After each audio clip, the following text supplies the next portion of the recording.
نحمده ونصلي على رسوله الكريم أما بعد فأعوذ بالله من الشيطان الرجيم بسم الله الرحمن الرحيم۔ ہماری آج کی گفتگو کا موضوع ہے غم سے نجات کیسے۔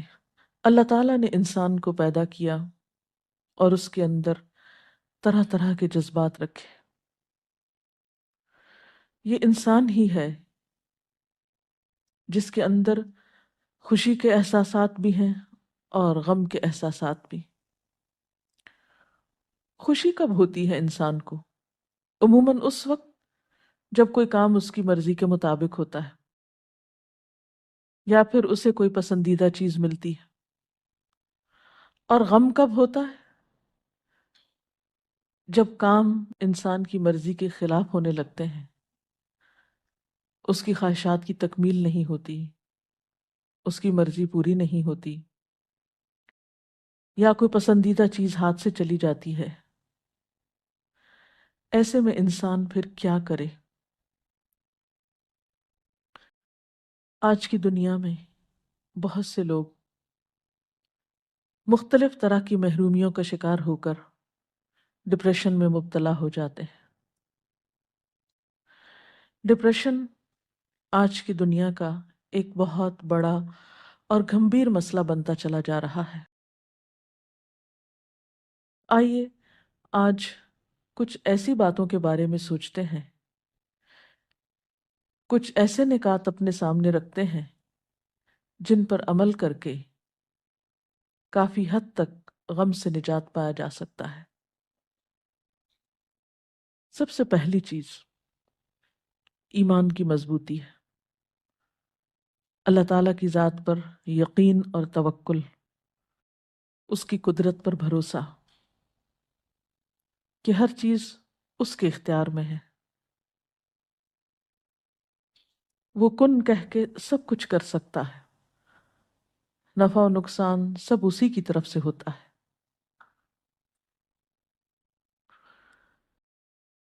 ایمان میں اضافہ کس طرح ہو، توکل کیسے بڑھے، اس کے لیے نفع مند علم کا حصول ضروری ہوتا ہے۔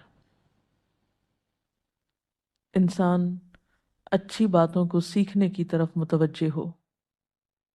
علم نافع انسان کا سینہ کھلا کر دیتا ہے، اس کے دل میں وسعت آنے لگتی۔ اچھی کتب کا مطالعہ انسان کو اچھی کمپنی فراہم کرتا ہے، انسان کی سوچ کو بدل دیتا ہے۔ اسی طرح ذکر کی کثرت اور خصوصی طور پر استغفار،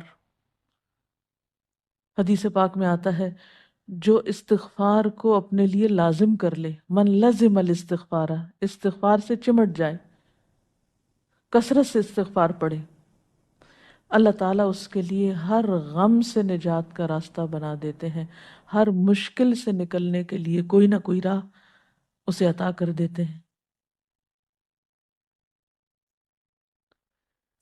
اور ذکر کے بارے میں تو قرآن پاک میں آتا ہے الا بذکر اللہ تطمئن القلوب، خبردار اللہ کے ذکر سے دلوں کو اطمینان نصیب ہوتا ہے۔ اٹھتے بیٹھتے چلتے پھرتے اللہ تعالیٰ کی حمد و ثنا، اللہ کی تسبیح۔ اس کے علاوہ ذکر کرتے کرتے اللہ کی مخلوق کے ساتھ احسان کا رویہ انسان کے لیے باعث سکون ہوتا ہے، خوشی کا ذریعہ ہوتا ہے۔ انسانوں کے ساتھ خواہ اپنے ہوں یا پرائے، رشتہ دار ہوں یا اجنبی،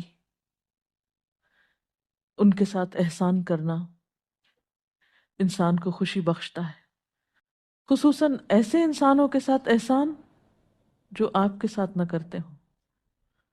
جیسا کہ حدیث میں آتا ہے کہ جو مجھ سے کٹے میں اس سے جڑوں، جو مجھے محروم کرے میں اسے عطا کروں۔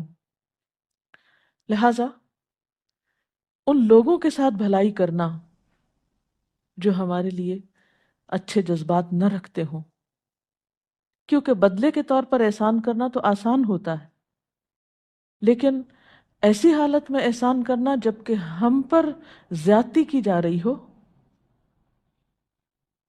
کرنا تو مشکل ہوتا ہے، لیکن اس کے نتیجے میں انسان کو ایک بے پایاں مسرت نصیب ہوتی ہے، ایک بہت گہری ٹھنڈک کا احساس ہوتا ہے، اور یہ کام وہی کر سکتا ہے جو جرت رکھتا ہو۔ لہذا دل کا ثبات اور نیکیوں پر استقرار یہ بھی بہت ضروری ہوتا ہے۔ اور بندوں کے ساتھ نیکی اس وقت ہو سکتی ہے جب انسان کا دل بندوں کے خلاف نفرت اور حسد کے جذبات سے خالی ہو، کیونکہ جب تک انسان انتقام کی پالیسی پر عمل کرتا ہے،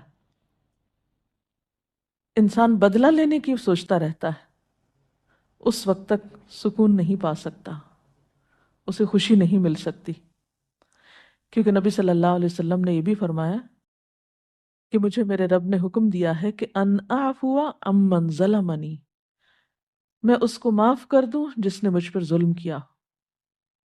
تو جب تک انسان درگزر نہ کرے، دوسروں کے قصور معاف نہ کر دے، اس وقت تک چین نہیں پا سکتا، کیونکہ انتقام کی آگ میں جلنے والا سب سے پہلے تو خود کو نقصان دیتا ہے۔ انتقام تو معلوم نہیں لے سکتا ہے یا نہیں لے سکتا، لیکن اپنی پریشانیوں میں اضافہ کرتا رہتا ہے۔ اسی طرح ڈپریشن سے نجات کے لیے یہ بھی ضروری ہے کہ ہم اپنی زبان کی حفاظت کریں، فضول باتیں، فضول گفتگو اور لغویات سے پرہیز کریں، ہر معاملے میں اعتدال سے کام لیں، محبت ہو یا نفرت ہو۔ پھر اسی طرح یہ فارغ رہنے سے بچیں، کیونکہ جو شخص فارغ ہوتا ہے، جس کے پاس کوئی کام نہیں ہوتا، جس کی زندگی میں کوئی مقصد نہیں ہوتا، جو شخص سٹرگل نہیں کرتا، ہارڈ ورک نہیں کرتا، محنت نہیں کرتا، وہ شخص کبھی بھی غم سے نجات نہیں پا سکتا۔ پھر اسی طرح یہ بات بھی ضروری ہے کہ انسان آج میں رہے، ماضی میں جو ہو چکا سو ہو چکا، وہ تو ہاتھ سے جا چکا، وہ واپس نہیں آ سکتا۔ پچھلا لمحہ جو گزر گیا، آپ اس کو پلٹا نہیں سکتے۔ اس کے لیے کیا ہے کہ آپ آج میں رہنا سیکھیں اور کل کی فکر نہیں کریں، کیونکہ کل آپ نے دیکھا ہی نہیں، کل تو اندھیرے پردے میں ہے۔ نہ ماضی آپ کے ہاتھ میں، نہ مستقبل آپ کے ہاتھ میں ہے، آپ کے ہاتھ میں آج ہے۔ اس آج کی قدردانی کریں، اس آج کی فکر کریں۔ اس وقت اللہ نے جو وقت دیا ہے، اس وقت اللہ تعالیٰ نے جو قوت، جو قدرت ہمیں عطا کی ہے، اس سے فائدہ اٹھائیں۔ ہم دیکھ سکتے ہیں، ہم بول سکتے ہیں، ہم اپنے بہت سے کام کر سکتے ہیں۔ ہمارے پاس اس وقت زندگی جیسی نعمت ہے، جب یہ نہیں رہے گی تو ہم کسی کام کے لائق نہیں رہیں گے۔ اس لیے جو آج ہے، جو اس وقت ہاتھ میں ہے، جو یہ لمحے ہیں، ان سے فائدہ اٹھائیں، ان کو انجوائے کریں، ان میں اپنی سوچ کو مثبت بنائیں۔ پھر اسی طرح نعمتوں کے معاملے میں اپنے سے کمتر کو دیکھیں، دکھوں کے معاملے میں اپنے سے اوپر والے کو دیکھیں کہ ہم سے زیادہ مشکل میں کون ہے۔ تو اس طرح دل میں شکر کے جذبات پیدا ہوں گے۔ پھر اسی طرح ایک اور اہم بات یہ ہے کہ دوسروں سے توقعات کم رکھیں، کیونکہ تمام انسان کمزور ہیں۔ ہم بسا اوقات کوئی شخص جو ہم سے ایک وقت میں اچھا سلوک کرتا ہے، ہم اس سے بہت بڑی توقع رکھ کے بیٹھ جاتے ہیں کہ وہ آئندہ بھی ہمارے ساتھ بہت کچھ کرے گا۔ دوسرے وقت میں وہ اس قابل نہیں ہوتا، وہ کسی مشکل یا کسی مجبوری میں ہو سکتا ہے۔ پھر جب ہماری توقع اس سے ٹوٹتی ہے، ہم پھر مایوسی کا شکار ہوتے ہیں، پریشانی کا شکار ہوتے ہیں۔ توکل اللہ کی ذات پر رکھیں، بھروسہ اس پر کریں، سب کچھ اس کے ہاتھ میں ہے، بندوں کے ہاتھ میں کچھ نہیں۔ جو کچھ بندوں کے ہاتھ میں، اس سے مایوس ہو جائیں، کیونکہ بندے تو خود محتاج ہیں۔ صرف ایک اللہ ہی کی ذات ہے جو کسی کی محتاج نہیں۔ قرآن پاک میں آتا ہے یا ایھا الناس انتم الفقراء الی اللہ واللہ هو الغنی الحمید۔ اے لوگو، تم سب اللہ کے محتاج ہو اور اللہ وہ بے نیاز ہے، تعریف والا ہے۔ اس لیے بندوں سے، خواہ قریبی دوست ہوں، رشتہ دار ہوں، وہ لوگ جو ہمارے ہمدرد ہوں، ان سب کو انسان سمجھیے۔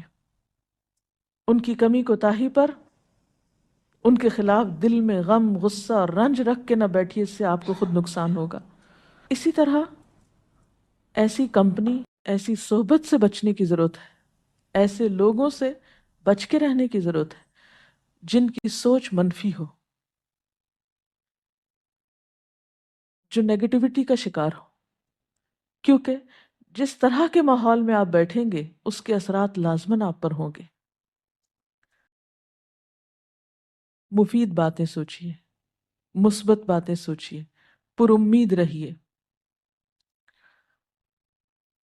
اسی طرح بسا اوقات ہماری پریشانیاں اور غم اس وجہ سے بھی ہوتے ہیں کہ ہم اپنی زندگی میں کاہلی، سستی وغیرہ کا شکار ہوتے ہیں۔ آج کی ذمہ داری آج نہیں پوری کریں گے، آج کا کام آج نہیں کریں گے، اس وقت کی نماز اس وقت نہیں پڑھیں گے، بعد کے لیے چھوڑ دیں گے، اچھا قضا پڑھ لیں گے۔ اللہ تعالیٰ نے نماز جیسی چیز ہم کو دے کر وقت کا پابند بنایا ہے۔ وقت پر اپنا کام ختم کریں، اپنے فرائض کو وقت پر مکمل کریں۔ تو جو لوگ اپنے کاموں میں تاخیر نہیں کرتے، آج کا کام کل پہ نہیں ڈالتے، وہ بھی بہت سی پریشانیوں سے بچے رہتے ہیں۔ پھر اسی طرح بسا اوقات کام بہت ہوتے ہیں اور آپ کوشش کے باوجود سب کچھ وقت پہ نہیں کر سکتے، تو ایسی صورت میں اپنی ترجیحات مقرر کریں، پرائرٹیز مقرر کریں کہ کون سا کام زیادہ اہم ہے، کون سا کام پہلے کر لینا چاہیے، کس کام میں تاخیر غیر مناسب ہے۔ تو اس سے بھی بہت سی پریشانیوں اور غموں سے نجات مل سکتی ہے۔ پھر اسی طرح وقتاً فوقتاً اپنے کو ملنے والی نعمتوں کا ذکر کرتے رہا کریں۔ اما بنعمت ربک فحدث۔ ہم عموماً اپنی مجلسوں میں لوگوں سے بات چیت کرتے ہوئے اپنی پریشانیوں اور غموں کے ہی تذکرے کرتے رہتے ہیں، جو نہیں ہے ہمارے پاس اسی کے بارے میں پریشان رہتے ہیں اور اسی پریشانی کا اظہار بھی کرتے رہتے ہیں۔ اس کے برعکس اپنی سوچ کو مثبت بناتے ہوئے ان باتوں کا ذکر کیا کریں، ان چیزوں کا جو آپ کی زندگی میں ہیں، جو آپ کی اچیومنٹس ہیں، جو نعمتیں اللہ نے آپ کو دے رکھی ہیں۔ تو اس سے آپ کے اندر ایک شکر کے جذبات پیدا ہوں گے اور وہ غم بھول جائیں گے جو آپ کو کچھ چیزوں کے نہ ہونے کی وجہ سے لاحق ہے۔ پھر اسی طرح کثرت کے ساتھ اپنے لیے دعا کیا کریں، اور نہ صرف یہ کہ اپنے لیے بلکہ دوسرے لوگوں کے لیے، کیونکہ انسان جب دوسروں کے لیے دعا کرتا ہے تو اس کے اپنے لیے قبولیت ہوتی ہے۔ پھر لوگوں کا خوف دل سے نکال دیں۔ یاد رکھیں، کوئی انسان نہ آپ کو نقصان دے سکتا ہے نہ فائدہ دے سکتا ہے۔ نفع اور نقصان صرف اللہ کے ہاتھ میں ہے۔ بسا اوقات ہم صرف توہمات کا شکار ہوتے ہیں، بلا وجہ لوگوں کا خوف اپنے دل میں رکھتے ہیں، حالانکہ ہم ان کی سوچ میں بھی نہیں ہوتے۔ ہم ایک ایسی بات سوچ رہے ہوتے ہیں جو دوسروں کے خیال میں بھی نہیں ہوتی۔ تو جتنا آپ لوگوں کے بارے میں حسن ظن رکھیں گے، ان کے بارے میں، ان کے ظاہر پر معاملہ کرتے ہوئے ان کے ساتھ ان کے بارے میں اچھی سوچ رکھیں گے، اتنا ہی زیادہ آپ غم سے نجات پائیں گے۔ کیونکہ ہمارے بعض خدشات، بعض خوف بالکل بے بنیاد ہوتے ہیں، ان کی کچھ بھی حقیقت نہیں ہوتی۔ نبی صلی اللہ علیہ وسلم نے گمان کو سب سے جھوٹی بات بتایا۔ قرآن پاک میں بھی اللہ تعالیٰ فرماتے ہیں، یا ایھا الذین آمنوا اجتنبوا کثیرا من الظن۔ اے لوگو جو ایمان لائے ہو، بہت زیادہ گمان کرنے سے بچو، فإن بعض الظن اسم۔ بعض گمان تو گناہ ہوتے ہیں۔ تو اس لیے محض گمان اور خیال کے اوپر اپنی زندگی کی عمارت قائم نہ کریں۔ پھر یہ بھی یاد رکھیں کہ ہر چیز قضاء و قدر سے اللہ نے تقدیر مقرر کر رکھی۔ ایک حدیث میں آتا ہے کہ ما اصابک لم یکن لیخطئک وما اخطأک لم یکن لیصیبک۔ جو تمہیں پہنچا وہ ہو نہیں سکتا تھا کہ تم سے خطا جائے، تمہیں ہی پہنچنا تھا۔ اور جو تم سے خطا ہو گیا ہو نہیں سکتا تھا کہ تمہیں پہنچے۔ تو بعض اوقات ہم صرف غم کس لیے کرتے رہتے ہیں کہ اوہ کاش یہ نہ ہوتا اور کاش وہ نہ ہوتا، کاش میں اس وقت پہنچ جاتا تو یہ چیز مجھ سے نہ جاتی یا مجھ سے مس نہ ہوتی یا میرے ہاتھ سے نہ جاتی۔ نہیں، وہ ملنی نہیں تھی آپ کو، وہ آپ کی تھی نہیں۔ تو تقدیر پر ایمان انسان کے بہت سے غموں کو ہلکا کر دیتی۔ پھر اسی طرح ایسے لوگوں سے بچیں یا ایسے لوگوں کے حال سے سبق سیکھیں، عبرت سیکھیں، جن کی زندگی ناشکری میں گزری اور شکووں میں گزری اور انہوں نے کچھ بھی نہیں پایا۔ اگر آپ دوسرے لوگوں کے حال پر نظر ڈالیں تو دنیا میں آپ کو دو طرح کے لوگ نظر آئیں گے، ایک وہ جو شکر گزار ہے اور آپ دیکھیں گے وہی خوشحال ہے۔ خوشی کا راز اصل میں شکر کے اندر ہی ہے۔ اور دوسری طرف وہ دیکھیں گے آپ جو ہر وقت شکوے کرتے ہیں۔ یہ دونوں کردار آپ کے دائیں بائیں آگے پیچھے کہیں نہ کہیں آپ کو معاشرے میں نظر آئیں گے۔ کچھ لوگ ہر دم شکوے کرتے نظر آئیں گے، پھر آپ دیکھیے کہ ان کے پاس کیا ہے، انہوں نے کیا کمایا شکوے کر کر کے۔ اور کچھ لوگ ہیں کہ جس حال میں بھی وہ اللہ کا شکر ادا کرتے رہتے ہیں۔ تو ان دونوں کرداروں پر نظر ڈال کر عبرت حاصل کریں، جیسا کہ نبی صلی اللہ علیہ وسلم نے فرمایا کہ میری نگاہ عبرت کی نگاہ ہو، میں ہر ایک کے حال سے کچھ نہ کچھ سیکھوں۔ پھر یہ کہ کسی بھی تنگی اور تکلیف کے موقع پر یہ نہ بھولیں کہ ان مع العسر یسرا، فإن مع العسر یسرا، کہ ہر تنگی کے ساتھ آسانی ہے، ہر مشکل کے ساتھ آسانی ہے۔ جہاں کوئی تکلیف آئی ہے ضرور اس کے پیچھے کوئی اللہ کی حکمت ہے۔ اللہ اپنے بندوں پہ ظلم کرنے والا نہیں ہے۔ اگر کہیں مشکل ہے تو اسی میں سے کوئی نہ کوئی آسانی کی راہ بھی نکلتی ہوگی۔ جیسے کہ ایک روایت میں آتا ہے کہ ہر دا کے ساتھ دوا بھی ہے، یعنی ہر بیماری کا علاج موجود ہے، ہر مشکل کا حل موجود ہے۔ لیکن ان سب چیزوں کے لیے صبر چاہیے۔ مثلا بیماری آتی ہے تو ایک دم نہیں جا سکتی، اب علاج کے باوجود آپ کو انتظار کی ضرورت ہے۔ اور پھر یہ کہ تنہائی کے کچھ لمحات میں اپنے رب سے باتیں کیا کیجیے، اپنے سارے دکھ، اپنے سارے شکوے اس ذات کو سنائیں جو آپ کا راز فاش نہیں کرے گی۔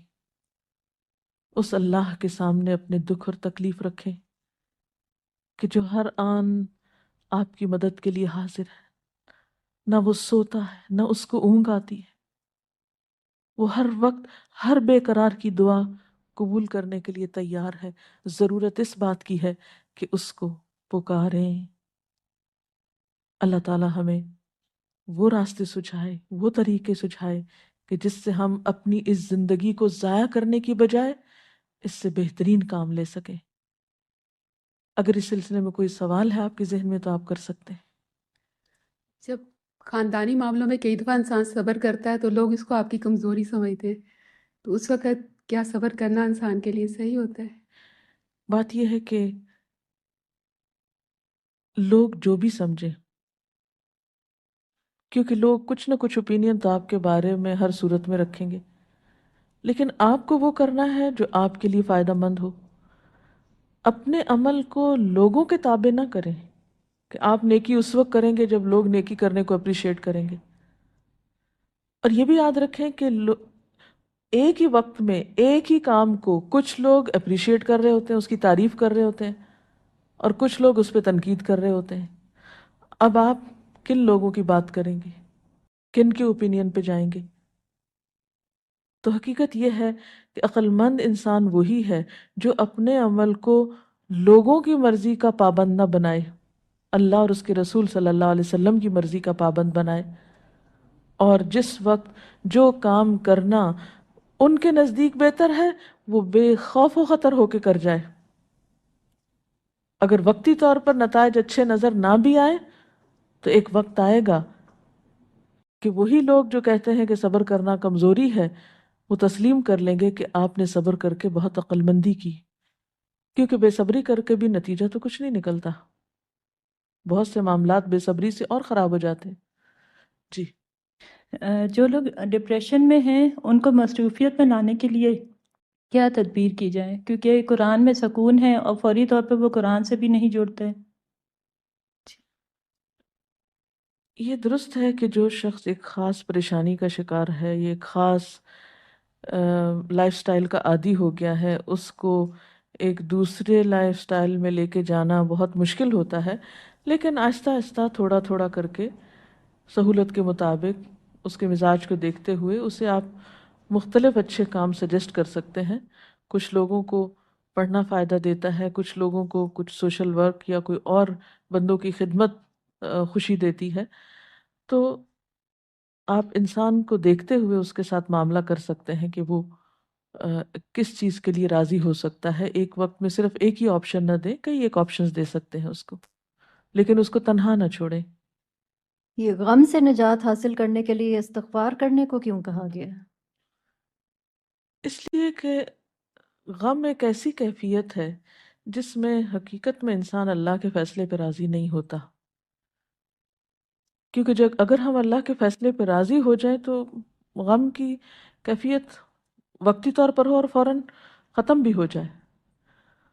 تو استغفار اللہ سے معافی مانگنے کا نام ہے.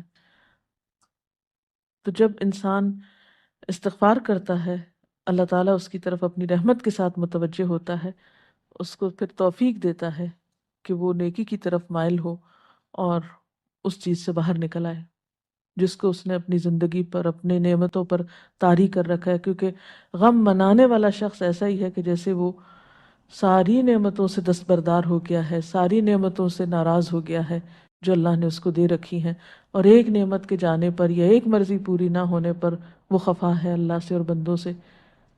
تو اس لیے استغفار ضروری ہے. جی. ڈاکٹر صاحب، آپ تقدیر کے بارے میں کیا کہتی ہیں؟ کہ بعض لوگوں کو یہ کہتے ہوئے سنا ہے کہ جب تقدیر میں ہی لکھا ہے کہ ہم نے کیا کرنا ہے، اللہ کو سب معلوم ہے، تو پھر کیوں جو بھی ہم کریں گے وہ تو اللہ کو معلوم ہی ہے. لیکن اللہ تعالیٰ ہی نے حکم دیا ہے کوشش کرنے کا. اللہ کو معلوم ہے، سب کچھ معلوم ہے، لیکن معلوم ہونے کا مطلب یہ نہیں کہ ہم اپنی ایفرٹ اور اسٹرگل چھوڑ دیں. وہ اس کے حصے میں ہے، ہمارے حصے میں ہمارا کام ہے. جی میڈم، جیسے لوگ جو ہیں وہ زیادہ تر ابھی بھی لوگ جو ہیں، علم تو آ چکا ہے، بہت اللہ کا شکر ہے، لیکن لوگ ابھی بھی لوگوں پہ اور مال پہ زیادہ ڈیپینڈ کرتے ہیں بجائے اس کے کہ اللہ پہ توکل کریں. تو ایسی کوئی قرآن میں اور حدیث اس کی روشنی میں کوئی ہمیں ایسا کوئی پہلو مثبت مل جائے جسے ہم توکل تو اللہ پہ ہے لیکن اور مثبت اور جمے ہوئے رہے ہیں اس میں، جو ہمارے لیے ایک راہ عمل رہے اسی پہ. اللہ تعالیٰ فرماتے ہیں کہ جو کوئی اللہ پہ بھروسہ کرے گا اللہ اس کو کافی ہو جائے گا، اور اس کے لیے دعا بھی سکھائی گئی ہے، حسبنا اللہ و نعم الوکیل نعم المولا و نعم النصیر. لیکن توکل کا یہ مطلب نہیں کہ انسان کوشش نہ کرے. دنیا کی محبت ایک فطری چیز ہے، دنیا کے لیے کوشش کرنا ایک فطری عمل ہے. توکل کا مطلب یہ ہے کہ جتنی اپنی استطاعت میں ہے کوشش وہ کر لے اور اس کے بعد پھر مطمئن ہو جائے. کیونکہ انسان کو ملتا وہی ہے جو اللہ کا اذن ہوتا ہے. انسان کوشش نہ چھوڑے کیونکہ اللہ کا حکم ہے کوشش کرنا ہے، اور اس کے ساتھ کوشش کے بعد پھر حرص نہ رکھے، لالچ نہ کرے، جو ملا اس میں مطمئن ہو جائے. دنیاوی کاموں کے لیے تو ہمیں فوراً سم ٹائم کی اجازت مل جاتی ہے، لیکن دین کے کام کے لیے سم ٹائم ایسا ہوتا ہے کہ اجازت کا ہی مسئلہ بن جاتا ہے کہ وہاں جانا ہے تو پرمیشن کا دل بھی اتنا چاہ رہا ہوتا ہے لیکن ہم جا نہیں سک رہے ہوتے، تو اس وقت بھی بہت ہی غم کی حالت ہوتی ہے. کوئی بات نہیں، آپ اپنے گھر میں کوئی ایسا انتظام کر لیجئے کہ جہاں آپ مل کے اپنے آپس میں رشتہ دار یا آپ محلے والے یا دوست احباب مل کے بیٹھ کے ایک دینی مجلس کا انعقاد کریں یا اللہ کا ذکر کریں. ضروری نہیں ہوتا کہ کہیں گھر سے باہر جا کر ہی انسان کسی اچھی کمپنی میں بیٹھے. بہت اچھا ہے اگر انسان کے پاس اپرچونٹی ہو، اگر نہیں تو انسان کے پاس بہت سے اور آپشنز ہو سکتے ہیں. تنہائی میں بھی بیٹھ کر آپ اللہ کا ذکر کریں گے اور اللہ سے مدد مانگیں گے تو انشاءاللہ بہت سی مشکلات آسان ہوں گی. جیسے قرآن پاک میں بھی آتا ہے یا ایھا الذین آمنوا استعینوا بالصبر والصلاۃ، اے لوگو جو ایمان لائے ہو صبر اور نماز کے ذریعے اللہ سے مدد مانگو. تو اللہ بندے کو کافی ہو جاتا ہے جب بندہ اپنی کوشش کے بعد اس پر بھروسہ کرتا ہے. اللہ تعالی ہمیں ہر غم اور ہر تکلیف سے نجات دے. میں اپنی گفتگو کا اختتام نبی اکرم صلی اللہ علیہ وسلم کی اس دعا کے ساتھ کروں گی. اللہم انی اعوذ بک من الہم والحزن واعوذ بک من العجز والکسل واعوذ بک من الجبن والبخل واعوذ بک من غلبۃ الدین وقہر الرجال. اس دعا میں بھی آپ صلی اللہ علیہ وسلم نے غم اور فکر اور حزن اور ہم سے اللہ کی پناہ طلب کی ہے. تو حقیقت یہ ہے کہ وہی ہے جو ان تمام مصیبتوں سے نجات دینے والا ہے. اللہ تعالی ہم سب کو اپنی عافیت میں رکھے. وآخر دعوانا ان الحمد للہ رب العالمین. سبحانک اللہم وبحمدک نشہد ان لا الہ الا انت نستغفرک ونتوب الیک. والسلام علیکم ورحمۃ اللہ